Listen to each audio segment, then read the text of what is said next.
La France est nerveuse face à sa perte d'influence en Afrique, affirme Lavrov. Pour plus d'informations sur ce sujet, retrouvez-nous après le générique. Mais avant de commencer, n'oubliez pas de vous abonner et d'activer la cloche de notification pour ne pas manquer nos prochaines vidéos. Bon visionnage.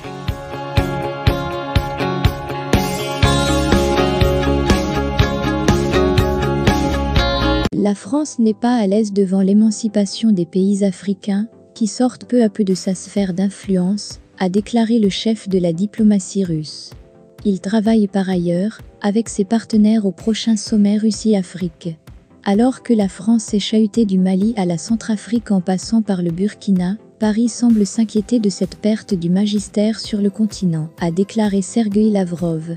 Le ministre russe des Affaires étrangères s'est réjoui de ce retour en force de la souveraineté en Afrique, estimant que chaque État avait le droit de choisir ses partenaires, comme il l'entendait.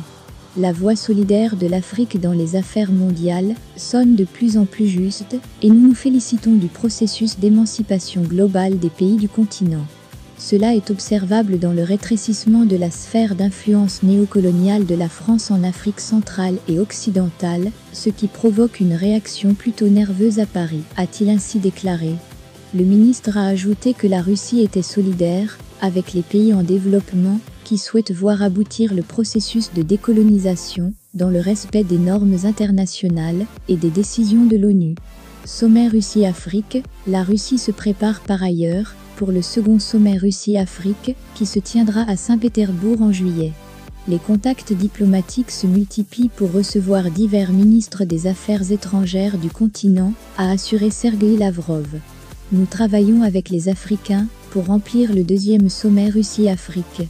Une impulsion significative à ce travail préparatoire et au renforcement des contacts devrait être donnée par le Forum parlementaire international prévu à Moscou en mars, avec la participation des partenaires africains, a ainsi expliqué le haut responsable. Fin décembre, le ministre avait déjà fait savoir que la Russie ne serait pas restrictive dans ses invitations et accueillerait tous les pays du continent souhaitant participer au sommet. Il avait taclé le sommet États-Unis-Afrique, qui avait fermé ses portes à plusieurs États comme la Guinée, le Soudan ou le Mali. Des invitations ont déjà été lancées au Tchad, au Mali ou au Cameroun.